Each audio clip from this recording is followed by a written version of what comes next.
I tried to see what happens if I eliminate impermanent loss when LPing, for example, BTC to USD pair. And surprisingly, I got quite good yields. And I started investigating this more and making sure that my simulations match existing pools. The results said that it is correct. And I decided to build out yield basis. And basically for users works like essentially yield bearing Bitcoin, which earns yield on top of Bitcoin value, plus I guess some noise, but nevertheless it's yield bearing Bitcoin.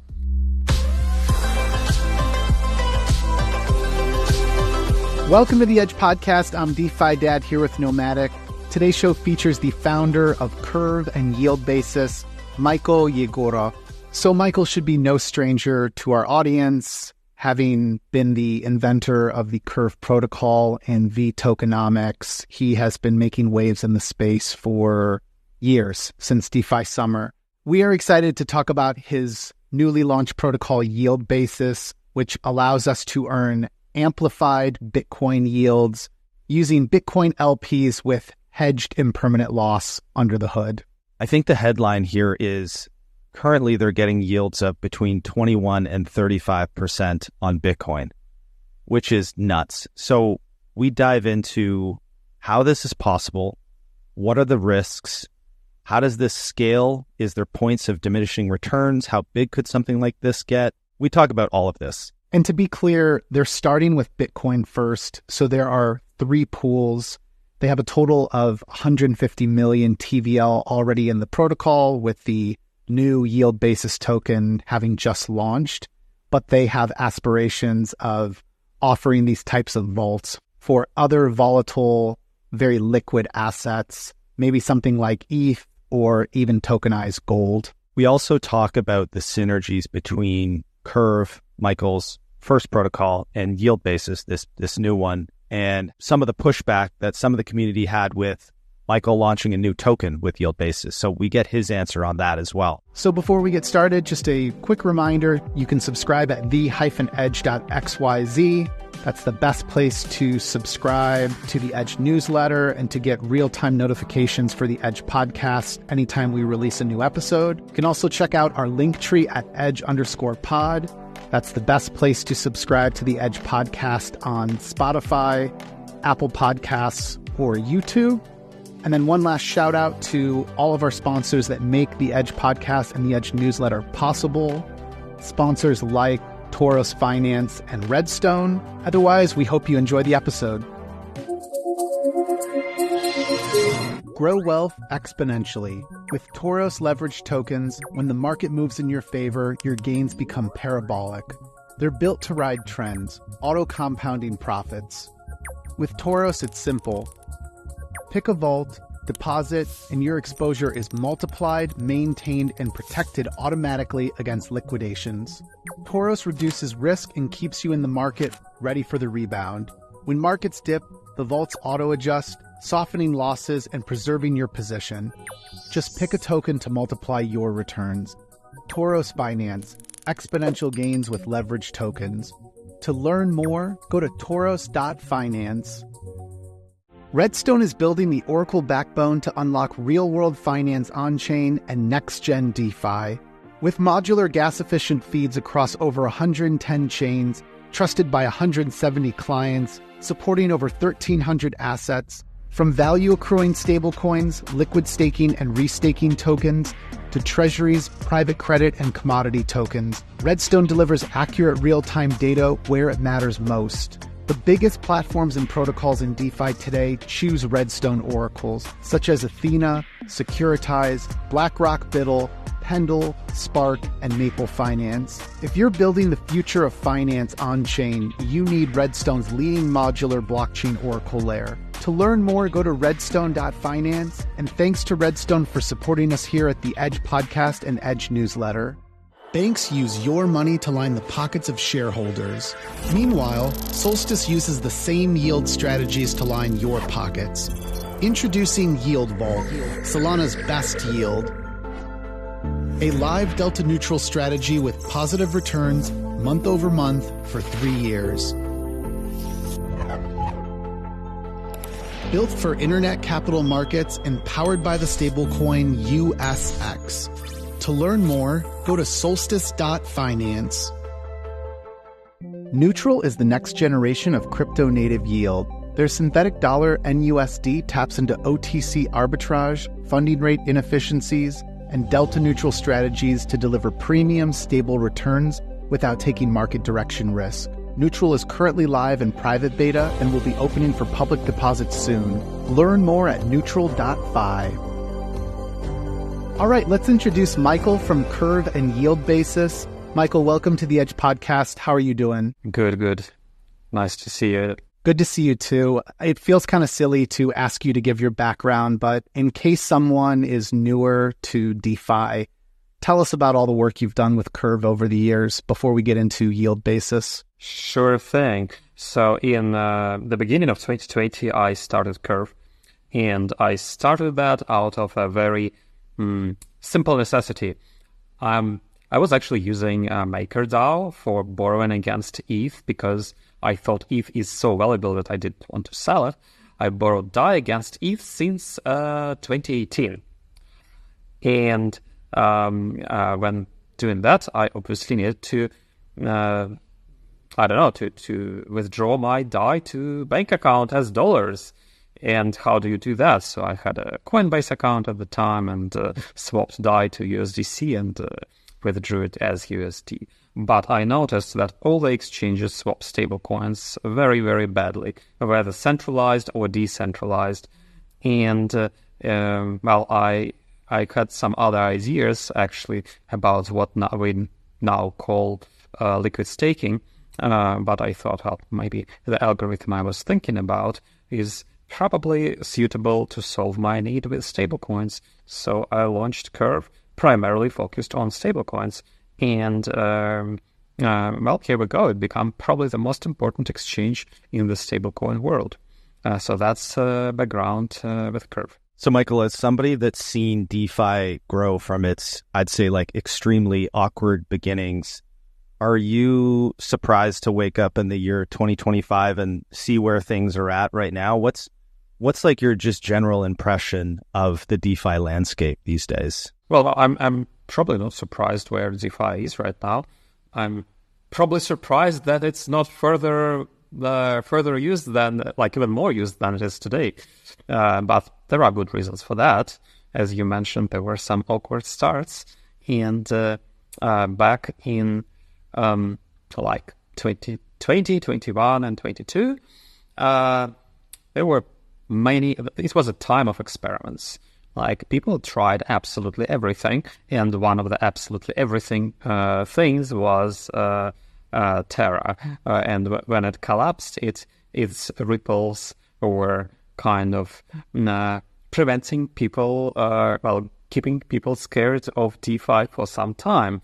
If not that, DeFi would have been much bigger today, I think. So Curve remains a foundational DeFi money Lego.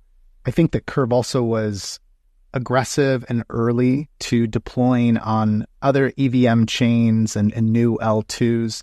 Given all that success, I'm wondering, where did the inspiration come from to start working on Yield Basis? I think it all started probably when I was thinking about lending with unliquidation or deliquidation, which is implemented in Curve stablecoin now. And I just thought of some algorithm how to not just liquidate things, but also unliquidate, so that if you dip and go back up, you are back with your collateral. But actually, if you at that time when I figured this algorithm, I realized I could turn it into a different thing and essentially use it to eliminate impermanent loss. I didn't do it at that time, and I didn't yet. I wasn't yet able to run simulations of trading cryptocurrencies in AMMs that well. Now I figured out how to do it and how to have these simulations having exceptionally good predictive power. And when I did that, I tried to see what happens if I eliminate impermanent loss when LPing, for example, BTC to USD pair. And surprisingly, I got quite good yields. And I started investigating this more and making sure that my simulations match existing pools so that I'm not lying to myself. And the results said that it is correct. And I decided to build out yield basis. And basically for users works like essentially yield bearing Bitcoin, which earns yield on top of Bitcoin value, plus I guess some noise, but nevertheless it's yield bearing Bitcoin. And right now we have almost a month of yield basis running, and maybe several weeks of yield basis running with essentially $150 million worth of Bitcoins deposited.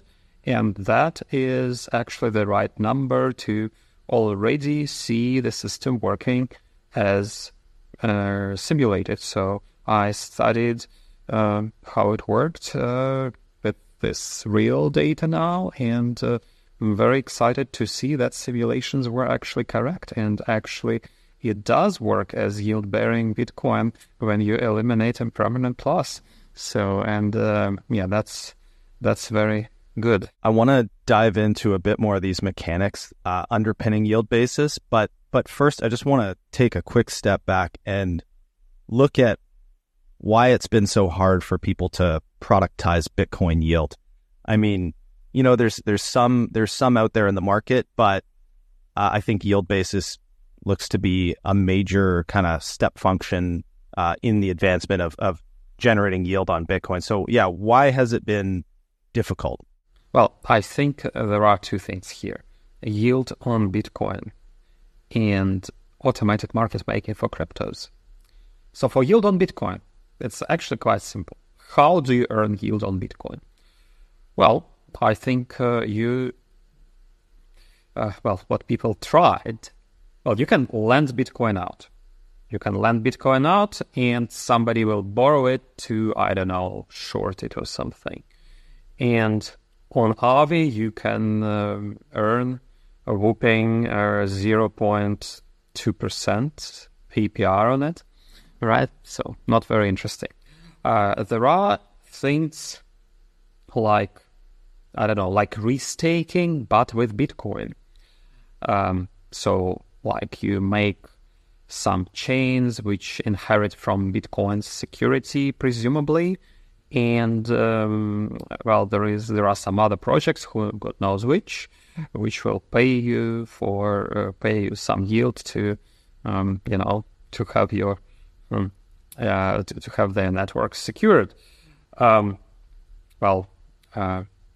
start with, restaking is probably more native to Ethereum, and also I'm not entirely sure that restaking actually has real users on the demand side yet. On the supply side, yes, a lot. Everyone wants yield, but the ones who actually give the yield, even in Ethereum land, didn't prove itself yet. So in Bitcoin land, it's actually even trickier. So at the moment, these projects are providing yield out of token printer, which is not necessarily a sustainable story yet. So that's, I think, the state of yield on Bitcoin. Well, there is one other thing you can do on Bitcoin. You can borrow against stablecoins against Bitcoin. You can borrow like, I don't know, USDC, right? And supply it into something which pays bigger yield, but probably more risky. Like, I don't know, you can earn 15% APR or something if you put this USDC on curve into some stable coin pool, like, I don't know, USDF to something else. I think 15% you can get there. And you essentially pay less for borrowing on Aave than you earn somewhere else, and that is borrowed against Bitcoin, and here we go, you have a yield on Bitcoin. But in this case, you have risks, and the risk is that your Bitcoin collateral could go down, of course, but also there is a risk, like what if the project or stablecoin you put these stables to earn funds, what if something wrong happens to them? And that is a risk, and the net yield is not necessarily huge for that risk. So that's kind of a problem with this approach, but probably that's the highest yield you could get on Bitcoin so far, right? And there is, I think, one more thing I wanted to say is that we have a problem of earning yield on Bitcoin. There is a problem of crypto liquidity provisioning in general. And this problem is exactly what people call impermanent loss. I actually used to say that impermanent loss is not a problem because it's not a loss, right? But for some reason, people don't buy it, because really, clearly, if you put one amount of money and if you get out with a smaller amount of money, if the price went in either direction, and this reduction depends on the eventual price, that's not good, right? So, and that was really one of the things which prevented people from providing liquidity. And it didn't become better with Uniswap 3. So Uniswap 3 is actually a little bit like limit orders, but they are like two-way limit orders. Like when you buy from the sell limit order, it turns itself into buy limit order, right? So that's essentially almost how Uniswap works. And if you have something which reminds you of limit orders, you probably would better have market makers. And indeed, Uniswap 3 and 4 works better with market makers. And it's not really democratized liquidity provisioning. In fact, it's actually very hard for someone from general public to make money on Uniswap 3 and 4. Actually harder than it was in Uniswap 2.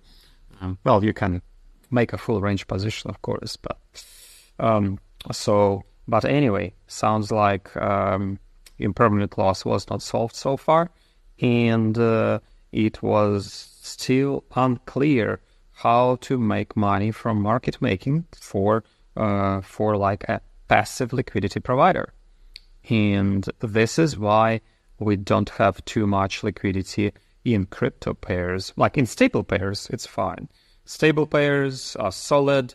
When Ethereum USD supposedly crashes on Binance, on chain everything is fine. And I can say that it means that in reality everything is fine, and something is not fine with centralized exchanges. But in DeFi, it's good. So stable liquidity lives in DeFi. I cannot say that for crypto liquidity. And in principle, yield basis solves that, at least for the major cryptocurrencies, starting with Bitcoin. Yeah, so to summarize, there are multiple opportunities and challenges here. One is that Bitcoin is still the largest crypto asset in the world, and I believe something like less than 1% of it is being used for any sort of DeFi-related activity. So most of it just sits idle. Meanwhile, that audience wants more of Bitcoin. They want to earn more of it. But then the issue is that one of the best opportunities, market making or holding a liquidity provision on an AMM-like curve, the problem with that is that there's impermanent loss. And so this creates this awesome opportunity for what you're building with yield basis. We'll get to the actual yields here in a bit, but I just want to, tease the audience with the fact that I believe you forecasted yields as conservatively as 10% to, upwards of 20+%. So to go from an average yield of, let's say, less than 1%, I mean, if you lend WBTC on Aave, you're earning something like 0.01%. Just to be able to earn 1% or more is fantastic, let alone something like 10 to 20%. So before we get to those numbers, can you start to walk us through how does yield basis work? What happens under the hood? How are we earning that yield? Right. Well, first of all, we have, since 2021, there is Curve Crypto Swap.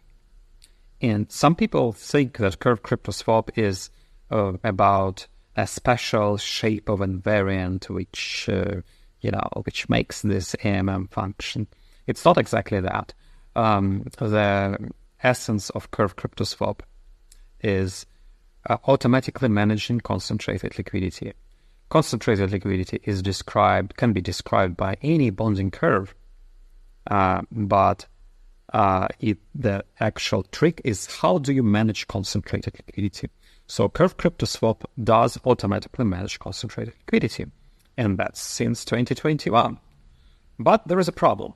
When it manages that, you have impermanent loss exactly like in Uniswap 2.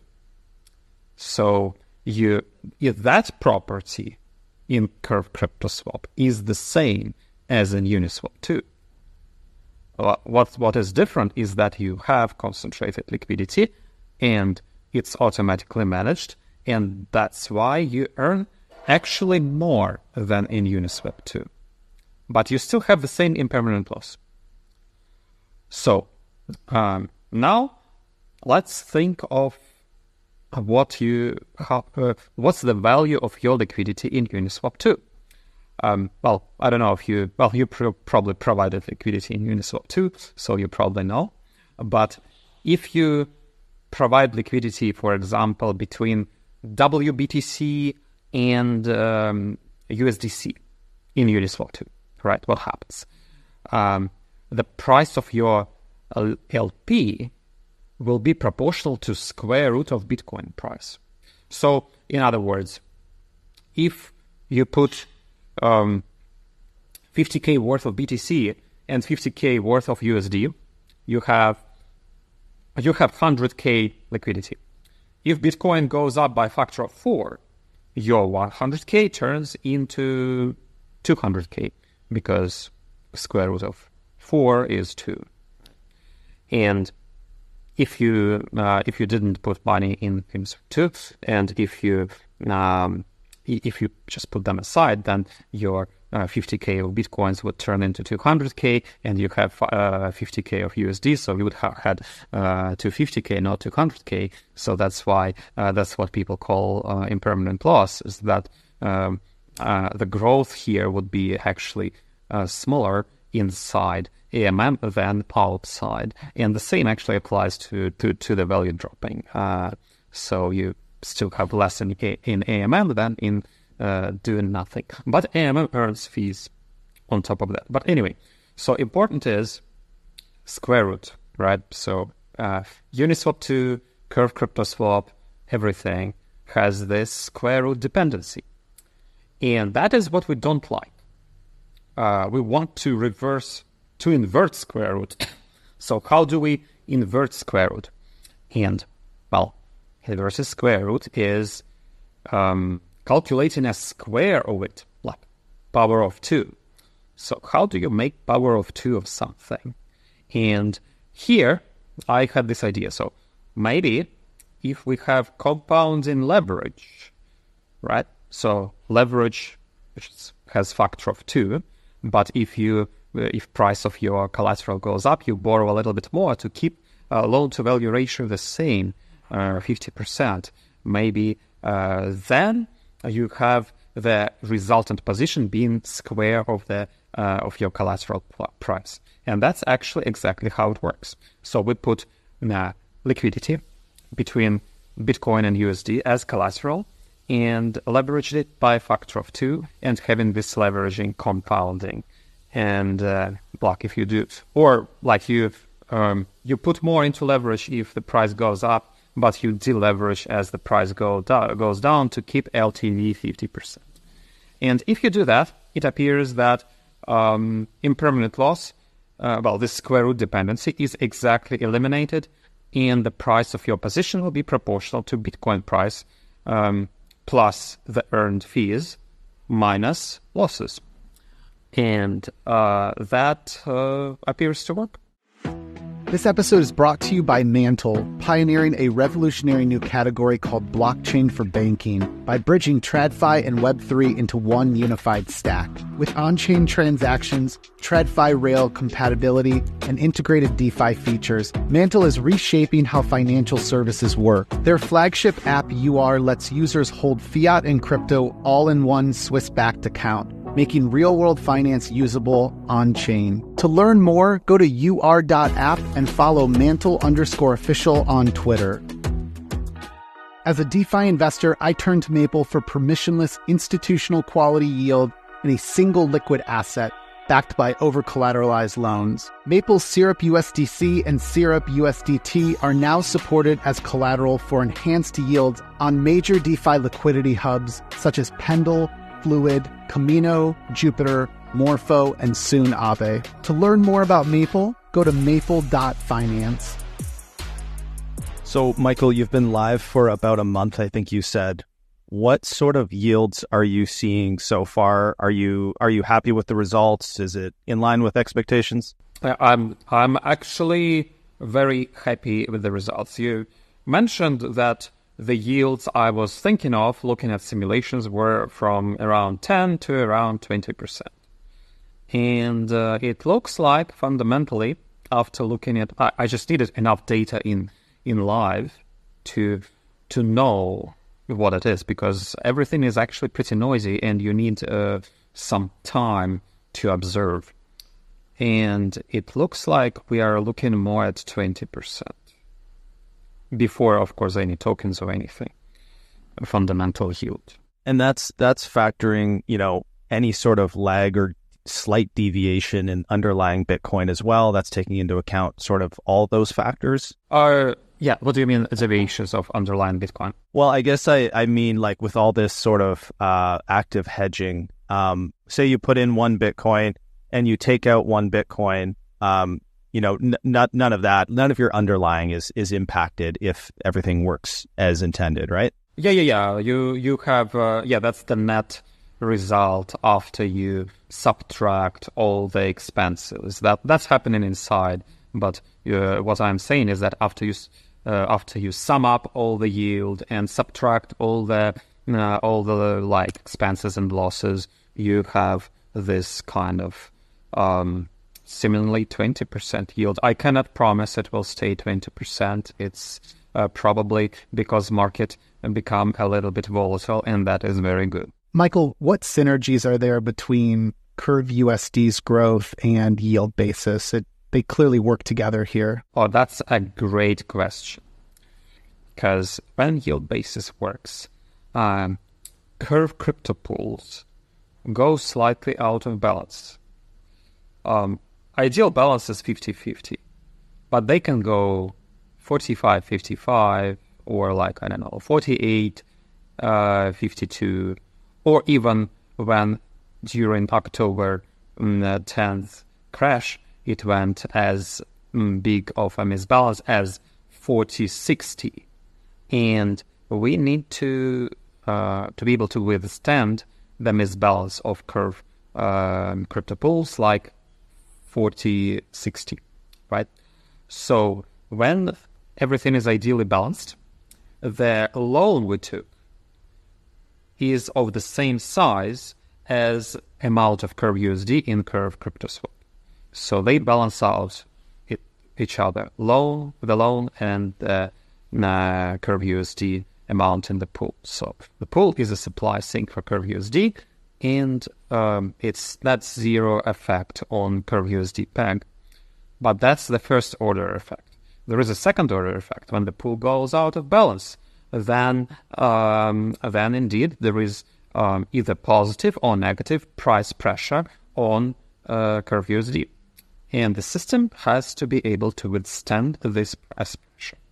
So I estimated how much liquidity CurveUSD should have, and I've published that in blog post, but it sounds like whatever stable coin, CurveUSD, right, yield basis chooses, yield basis has to ensure that there is enough liquidity in that stable coin.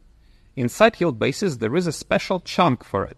It's like Curve licensing fee or whatever, but it is, the best use for it is to incentivize votes for CurveUSD pools, CurveUSD stable pools, because they work both as a supply sink for CurveUSD and as a liquidity when things are volatile.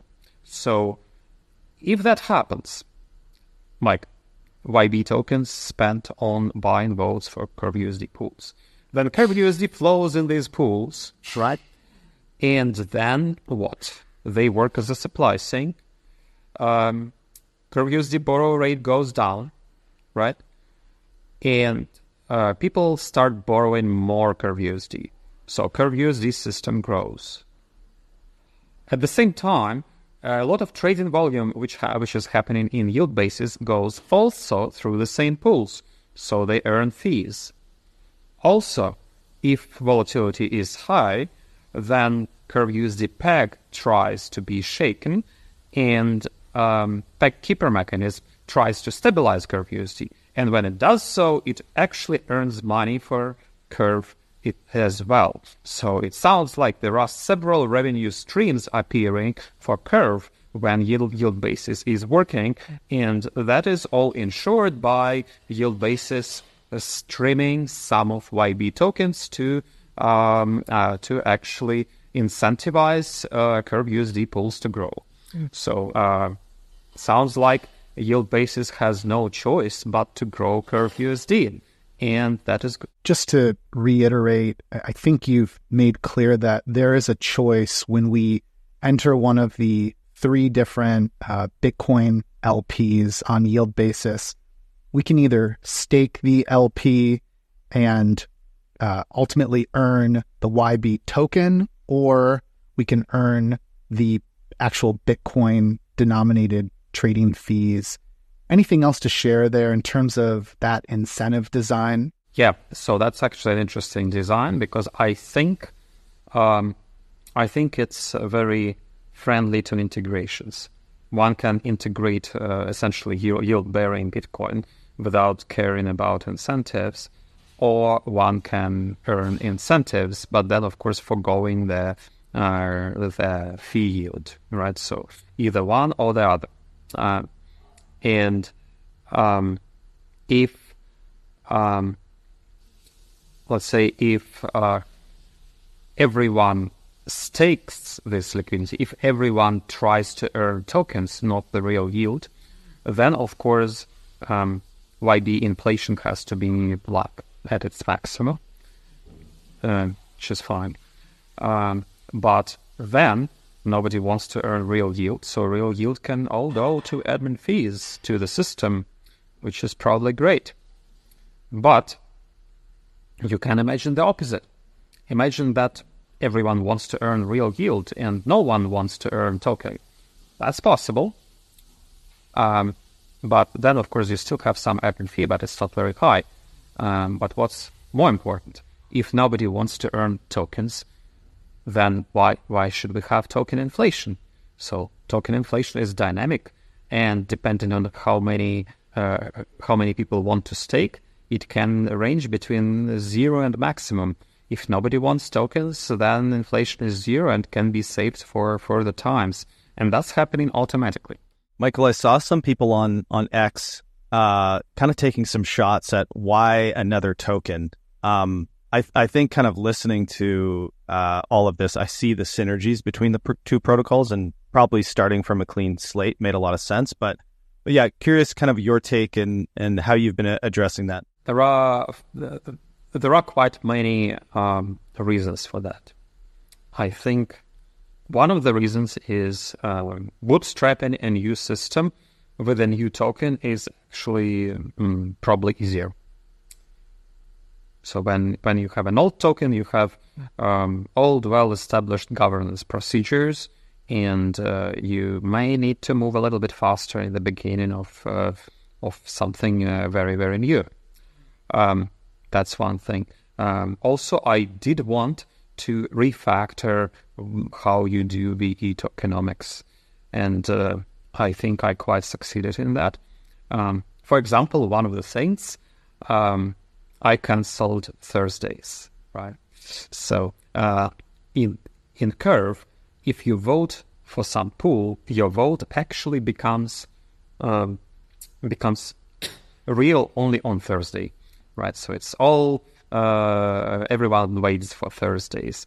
In yield basis, you actually don't have to do it. Also, token inflation is not like changing every year or every 4 years or whatever.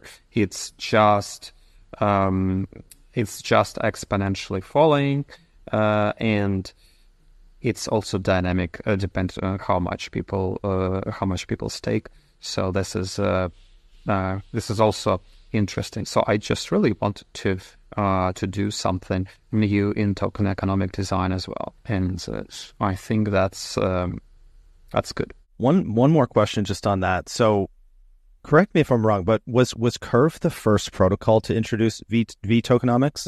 Yes, I invented that. Okay, so with yield basis, you've already kind of mentioned a few iterations and tweaks. You know, as somebody that's seen V tokenomics from the beginning, and not only seen it, but literally invented it. What other tweaks or modifications or novel properties are you introducing for the V tokenomics on YB? Yeah. So I think right now, when we have Ethereum accounts working essentially as smart wallets, at least theoretically, right, with Pectra upgrade, I think it doesn't make sense to forbid smart contracts to lock. Right, so I did make it so that you can transfer your positions as NFTs, but there are a few tweaks to that. You can only do that if you max lock to 4 years, and if you transfer this locked position to another position, they actually fuse, so you can really split them after that. But that is by design. But I think it's important for people to be able to transfer their positions to multi-sigs, for example, stuff like that. So that's I think something where it needed some change, and I did refactor how gauge voting works, and also I think that the mechanism of boosting the token rewards, which I introduced in Curve, is not necessarily always great, right? So it helped to essentially bootstrap monopolies like Convex, StakeDAO, Yearn on Curve. And it's not necessarily a bad thing. They are actually great. They are helping with business development, Curve, right? But also it's a little bit less decentralized, and I think the root of that is in this boost mechanism. So I am not, and boost mechanism is also introducing a complication in the design. So I removed it here. There is no boosting of token rewards with VE voting power. One thing we keep referring to is this VEYB. Remind us, why are users locking up YB tokens for up to 4 years? What does the voting power allow them to do? Do they have a claim on fees? Like, what are all of the benefits of VYB? Yeah, so you do have voting power in YB governance when you lock YB tokens, and the voting power is proportional to the token amount you lock and to the time you lock for. So if you lock YBs for 4 years, you get 4 times larger voting power than someone locking YB for 1 year. The same applies to the earning power. When the system fees will be distributed, someone locking YB for 4 years will be earning 4 times as much as someone locking the same amount for 1 year. So there is a big incentive to lock for a longer time. So that's, of course, one. Well, that's actually two things, because we have both voting power and earning power. And voting power appears to be not worthless. That's happening when you introduce gauge voting. So when you have when every user, without any proposal, can just vote towards one or other pool, and it gets more inflation, that appears to be valuable. One thing I noticed, well, when the thing started, I voted for all pools equally. So they all should be getting equal YB inflation. I noticed that inflation now to these pools is not equal to each other. It's uneven. And I thought, why? Is there a bug? So we started checking. It appears to be that people started getting YB tokens, I don't know from where, free market or whatever, locking them and voting for the pools they have deposits in. So if they deposited to TBTC, it seems like, they vote for TBTC pool, right? So they essentially vote for the pools where they have their funds to increase their earnings. And that's their use of YB even before selling their votes. So they don't sell their votes, they just use them directly to increase their revenues. That's pretty fascinating. Yeah, and one thing that's emerged in the past, if you've been, part of this crypto lore for as long as we have, is just this idea of the wars. We like to use the term wars. But one thing I see when I'm just like looking at your UI right now, you've got CBBTC, TBTC, and WBTC. A thing that could happen, kind of along the same line of thinking that you're talking about, is, hey, what if Coinbase really wanted to get a lot of BTC into their CBBTC vault? They could start putting a lot of the inflation towards that vault and hopefully attracting even more TVL. And then the upside benefit for Coinbase is, okay, we get a lot more CBBTC exposure out there in DeFi and in the hands of users. So it can create one of these sort of win-win loops, is like another, I think, powerful kind of hidden force of these V-tokenomics. River is building a chain abstraction stablecoin system that connects assets, liquidity, and yield across multiple chains. Season 3 is live. Earn River points by using SAT-USD in DeFi such as Pendle, PancakeSwap, and Uniswap. Stake River points to accumulate more or convert points to River tokens whenever you like. To learn more, go to river.inc. Hey folks, I want to tell you about our sponsor Gearbox, the protocol that reimagines on-chain lending. With Gearbox, you can access 10x credit across DeFi or lend for passive yields with single asset deposits and no impermanent loss. Users can access leverage to margin trade, stake, farm, and more. To learn more about Gearbox, go to gearbox.fi. Puffer Institutional delivers secure, high-yield Ethereum staking built for institutions. With battle-tested security, granular access controls, and the ability to boost APY by securing multiple AVSs, Puffer gives institutions full control and optimized returns. Puffer is also behind the Unify-based rollup, aiming to transform Ethereum's future in a world where all L2s are working together. To learn more, go to institutional.puffer.fi. So all these Bitcoin DATs, these digital asset treasury companies, I feel like there's not a ton of differentiation between them at this point. And I don't know if this is something that you've thought of, Michael, but something that I see as would be a massive differentiator is like, hey, can we get our Bitcoin yield? So are these any sort of discussions? Like, have any of these early DATs that want to differentiate been like, this could be interesting? I didn't talk to the DATs directly just yet, but I think it definitely will be something they will look at. At least if they are allowed to put funds in DeFi, but I think they will have to, like, if otherwise they don't differentiate. So something you alluded to earlier when we were talking about early DeFi is the Terra collapse, and I think everybody's got scars from that or some form of PTSD. So, whenever we see a 20% yield on something, immediate gut reaction is too good to be true or something along those lines. So I want to dive into the risks that you see with yield basis or worries that you have. Where does it fall apart or hopefully not unwind, but where does it deviate? Actually, first of all, the yield APR is not always the measure of risk. It's the measure of perceived risk, of course. But also in DeFi summer, where we were used to yields like 1,000% APR, and it was actually fairly safe. Right? Where was the catch? The catch was that this yield was going down as the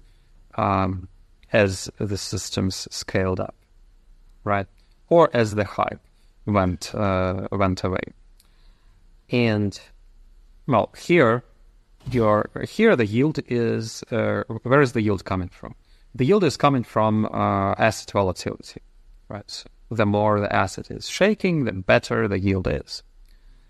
Of course, if you scale the system up, so let's say we scale the system with Bitcoin and it becomes really big, like, I don't know, 10 billions, 20 billions, 50 billions, then liquidity and yield basis will start affecting Bitcoin price. Like, affecting Bitcoin price, I mean, probably it will stabilize it. And the yields will start going down when that happens. So that is where the saturation happens, when the whole market, Bitcoin trading, starts being, if a whole market yield basis starts dampening the volatility. So that's kind of a risk, which not like a risk, it's like how the saturation curve would look like. But what are the risks? Because there are some, of course. And of course, there are technical risks and whatever. Right? So that's fine. But what is the fundamental risk? Fundamental economic risk. Fundamental economic risks probably come from the volatility itself as well. So if Bitcoin price, I don't know, drops or moves very, very quickly, like instantly, and by a lot, like by factor of 2 or 3 or 4, and doesn't come back, then it's actually very bad. But I didn't see Bitcoin doing that. But I did see altcoins doing that. So I think I wouldn't dare to put altcoins, excluding Ethereum. Ethereum is good.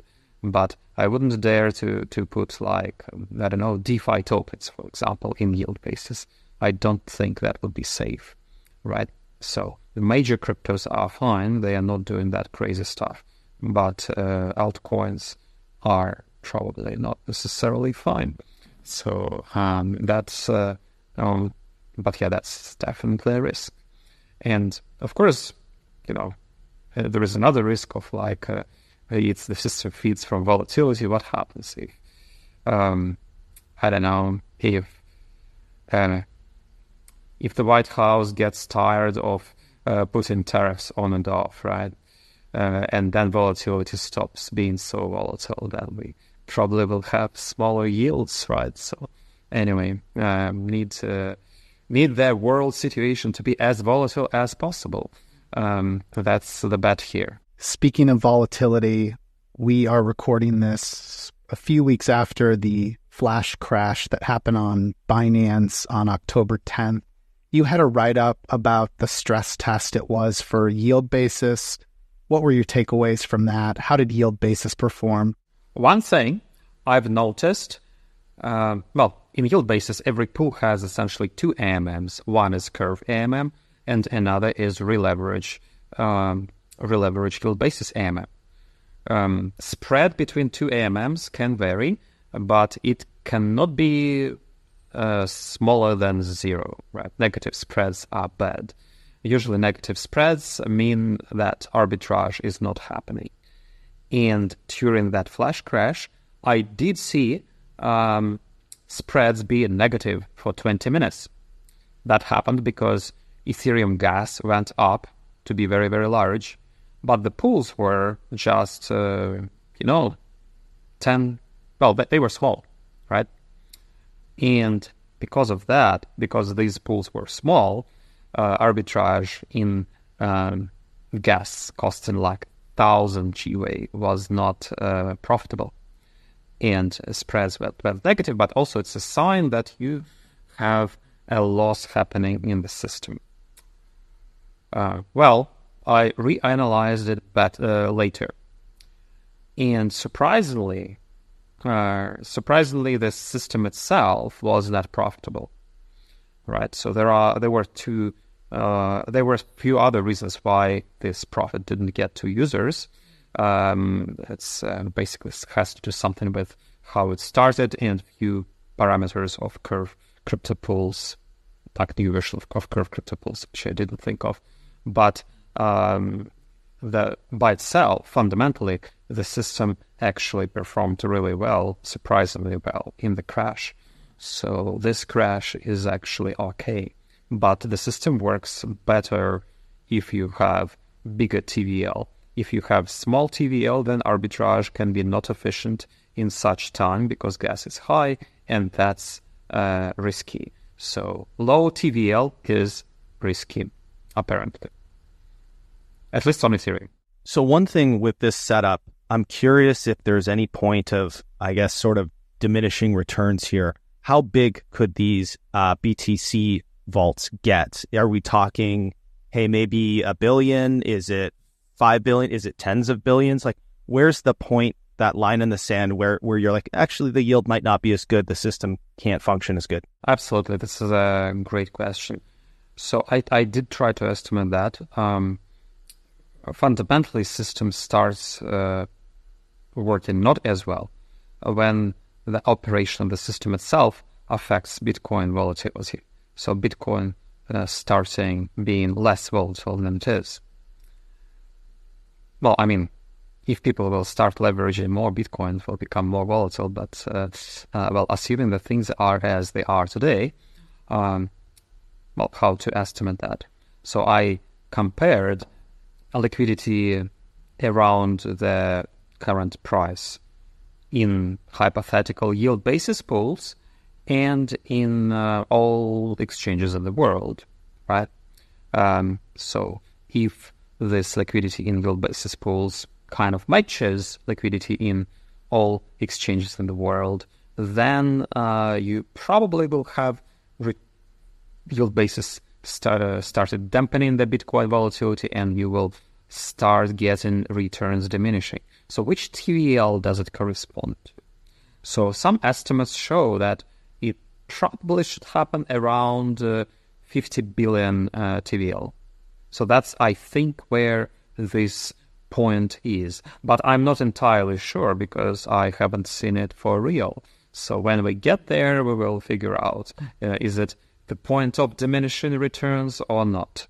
Given the yield that you are forecasting for these Bitcoin LPs, I'm wondering, are you thinking of any other assets to create for yield basis? Like one would be ETH, but maybe a more obvious one given the viral demand right now for the asset is gold. So we have some tokenized gold on chain. Any thoughts on that? I think first we need to try Ethereum because there is definitely a clear demand over there. And I know it for a fact it is possible for Ethereum because I did some early simulations. It looked decent. I think the only point where Ethereum didn't work well in simulations, however I tried, is FTX collapse.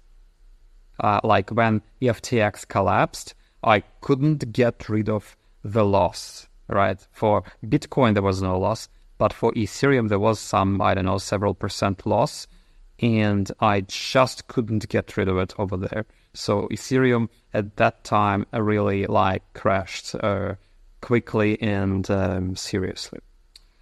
But otherwise, in other times, Ethereum works great, and it actually has returns no worse than Bitcoin for sure. So it's good. For gold, I think it's also a very good thought. I didn't yet simulate a yield basis with gold. I think that returns with gold will be significantly smaller than with Bitcoin or Ethereum, but they might be non-zero. So I will check that. Maybe it's a good one. Michael, I actually remember when you shared yield basis with us. I don't know how long ago it was. Maybe it was like 5 months ago or something like that. But I think we talked about gold, and it was funny because at the time we talked about how it wasn't volatile enough. But the crazy thing that's happened, well, like what's happened since that conversation, right? It's like doubled in price, and like then it's dropped a bunch recently. It's like it's showing some crazy volatility again. So gold just got upgraded for yield basis, right? Before we wrap up, we need to recap the ongoing campaign to bootstrap liquidity. I think at the end of September, there was a campaign launched before the yield basis token launched. You had 3 different pools: CBBTC, WBTC, and TBTC. All 3 filled up to 50 million, 150 million TVL in total. So when will caps raise? What's next? Right, yes. So, you're right that the caps are really full right now. And I was actually researching when it is safe to raise the caps, because this question is really up to not only testing the mechanics in prod, but also up to CurveUSD stablecoin stability. So to raise further, we need more CurveUSD liquidity. For that, there is a special allocation of YB tokens proportional to YB token inflation, which is in control of CurveDAO, and it has to be used for incentivizing CurveUSD liquidity to make sure that CurveUSD will sustain all sorts of swings caused by yield basis pools becoming big. So there are 2 votes for that in Curve right now. They're already running. People are already voting. When the votes will conclude, then we will have incentives starting flowing to CurveUSD stablecoin pools, and that in principle we would be ready for raising the cap further. The next step, I think, should be 500 millions in Bitcoin or in yield basis, right? So with these votes enacted, there will be enough CurveUSD stablecoin liquidity. But if we want to go further, of course, we need to have Curve pools becoming even bigger. And that probably needs fee distribution to be happening internally for VEYB. Because without that, you don't have the economic system being in a closed loop, and you just will not have the value of this, the value stream from YB tokens being big enough. So we need to close the value loop. And that's the next step after, or maybe simultaneously with raising the caps to 500 millions. And when this value loop is closed, sometime after, we can raise caps above 500 millions. And I hope to reach the scale where, the scale of the point of diminishing returns, right? So I want to scale up to that, which is probably several tens of billions. But that should cannot happen instantly. So to connect all the revenue streams in the system so that it is working as a whole. Michael, do you foresee the YB vaults, these different Bitcoin vaults, do you foresee any of those being listed as collateral for borrowing on other platforms? Oh, absolutely. That's an excellent idea. And actually, this is this. YB inherently leverages pools, and pools have spread. And spread is not small. It is as big as 2%. But it's, of course, okay, the spread is 2%, and you have half in Bitcoin, half in USD. So the value of the collateral fluctuates by 1% fairly easily. But we leverage it by a factor of 2. So here the position value fluctuates by 2% all the time. And some users may not like it. And this is, you cannot do anything to it. It's like, it's inherent to the system. You have growth, of course, but you have noise on top of growth. And not all users like noise. So what can help here? If YB BTCs are listed as collaterals, then maybe some people can lend BTC to be borrowed against that. And you will have people who absorb these fluctuations and loop, borrowing WBTC against YBWBTC. So they earn multiplied yield. And those people who lend out WBTC earn smaller yield, but stable. So lending can stabilize these, eliminate these fluctuations for those who don't like it. And of course, it's also good to be in Pendle, right? So in Pendle, you can have like maturity dates and whatever. So it's kind of a different sorts of mechanics. I like stabilizing yields with lending protocols more than what you can do with Pendle, but Pendle definitely is definitely popular, so it's another good mechanism.